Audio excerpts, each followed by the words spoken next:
Yeah, that's you, Linda. Thank you, Mr Deputy Speaker. I rise to support this bill and move the amendment circulated in my name. The amendment is that all the words after that be omitted with a view to substituting the following words. Whilst not declining to give this bill a second reading, the House notes 1. The financial difficulties facing Australian parents juggling young children and work. 2. The government's repeated cuts to family assistance and programs designed to support children and parents. And 3. That women continue to do a disproportionate share of work in the home and raising children, as well as facing a significant gender pay gap. Mr Deputy Speaker, Australia's National Paid Parental Leave Scheme is a proud Labor legacy. Its purpose is to allow parents to take time off from work to look after children in their critical early months of development, critical to their health and to the development of both birth mothers and children. But Labor implemented this initiative to enable women to continue to participate in the workforce and promote equality between men and women and the balance between work and family life.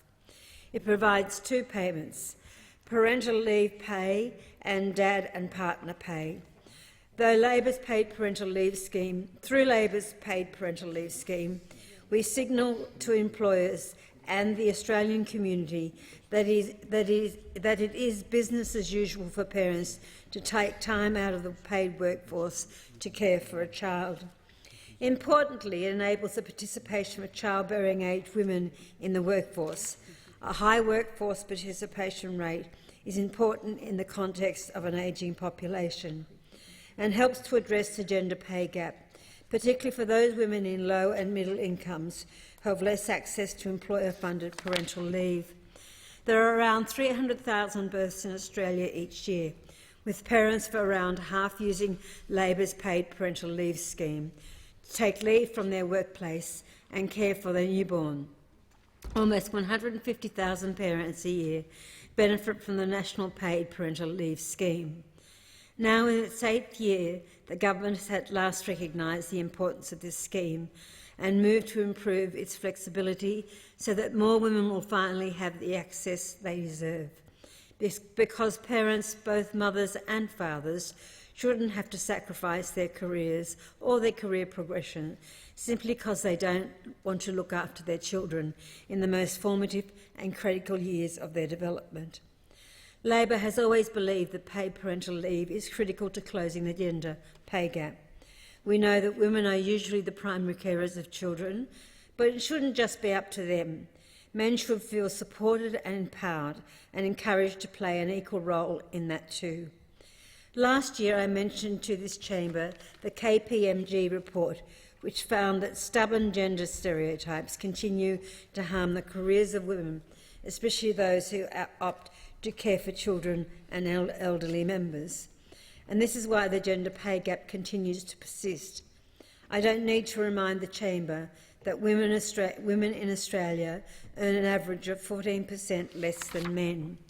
We're also very conscious that in our communications in relation to this particular piece of legislation, we are going to specifically mention stillborn babies as well. I know that's implied in newborns, but we think it should be specifically mentioned as a sign of respect and of practicality as well. I don't need to remind the chamber, except maybe the Treasurer, who on the 9th of September last year said the gap had closed. This gap has remained stubbornly high over the past 2 decades, with any minor improvements attributed in large part to the resources boom. Lasting and sustained progress in closing the gender pay gap requires fundamental cultural change, and it requires genuine leadership. Labor, on the other hand, has a proud record of fighting for equal pay for all Australians. When we were last in government, this included ensuring business with more than 100 employees prepare and lodge a report containing information relating to gender equality indicators. Labor also delivered funding to support the equal pay case for social and community service workers, delivering a pay rise to 150,000 workers. The Morrison government, on the other hand, after 6 years, still does not have a genuine or substantive reform plan to close the gender pay gap. If the Treasurer and the Prime Minister were genuinely serious about fixing the gender pay gap, they would oppose cuts to penalty rates. The vast majority of workers who have had their penalty rates cut are women. The cuts to penalty rates are exacerbating the gender pay gap, as well as making it harder for women to pay the rent and cover the bills.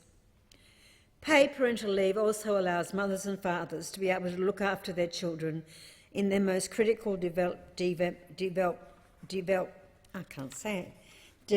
years, not only without sacrificing career progression or ability to work, but also to be able to do so without eating into their savings. Parents should be able to care for their children as well as make ends meet. Labor knows that families are doing it tough, especially young families, Mr Deputy Speaker. We know that they are struggling to keep their heads above bills and groceries and rent, and yet the government has absolutely no plan to help them. The cost of living is going up, and our young people are wondering how or if they will start or support a family. Last year I mentioned the report from the Australian Institute of Health and Welfare, which painted a very anxious and uncertain future for younger Australians. It showed, and this shouldn't come as any surprise, except maybe to the government who seemed oblivious to the struggles of everyday Australians, that home ownership is more out of reach for younger Australians than ever before. And 1 million Australians are now living in housing stress. But there is little wonder why young people are struggling to own their own home. Housing prices continue to soar. Many haven't seen a pay rise in a long time, and wages are stagnant. And as a result of this, the cost of accommodation, many are seeing more and more of their income being sucked up by rent. But our young people are also finding it harder and harder to get a job. Youth unemployment is more than double the national average.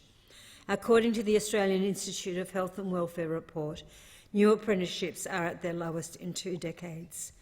And many Australians, especially younger Australians, are finding that when they do find a job, they're simply not receiving enough hours at work to get by. Under this government, 2 million Australians are looking for work or looking for more work. 1 million are underemployed. In fact, almost 1 in 5, or over 130,000 New Start recipients, have a job, but do not receive enough hours or income to get them off the payment. This bill will change the paid parental leave rules to allow 18-week block to be taken. Can I have a glass of water, please? Thank you.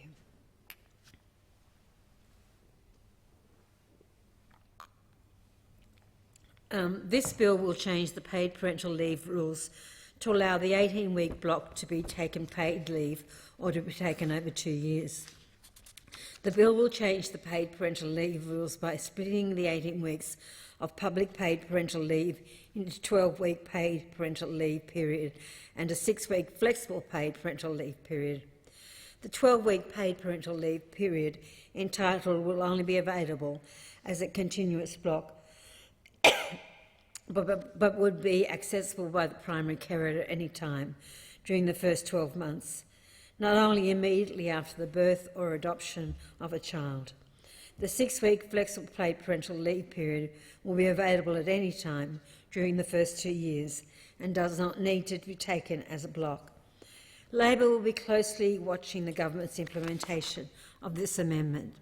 These changes will apply to parents claiming for parental leave for a child who was born on or after 1 July. And of course, once again, I make the point about stillborn babies. Labor supports the changes in the bill. We hope they will enable more women to consider careers and roles historically dominated by men. The paid parental leave scheme is a proud Labor legacy. We'll always support improvements to it, and that increased support. We will always support improvements that increase support for parents who need it. We will always support improvements that close the gender pay gap and make it easier for young parents to raise and care for their families. But the reality is that young families are doing it tough, and they are right to ask, why doesn't the Prime Minister and the Liberal National Government have a plan? Why doesn't he have an agenda or a vision to make things easier for young families? The Prime Minister is very obsessed with devising new ways to harass and prod younger Australians who are simply trying to enter the workforce and build a life for their families. This government has plans to cut New Start by doubling the liquid assets test wait time. It has splurged millions on sports fraud, but it's cut millions from emergency relief. The Prime Minister and the Liberal National Government and their refusal to stimulate the economy is creating an economic environment that is making it so difficult for young Australians to raise and build a life for their families. Of course, Labor supports the bill, but we have every reason to be sceptical about the government's competence and ability. The government who brought us Robodebt, My Health and the 2016 census. We are right to have serious concerns about this government's ability to properly implement and affect these changes, and we will be monitoring it very, very carefully.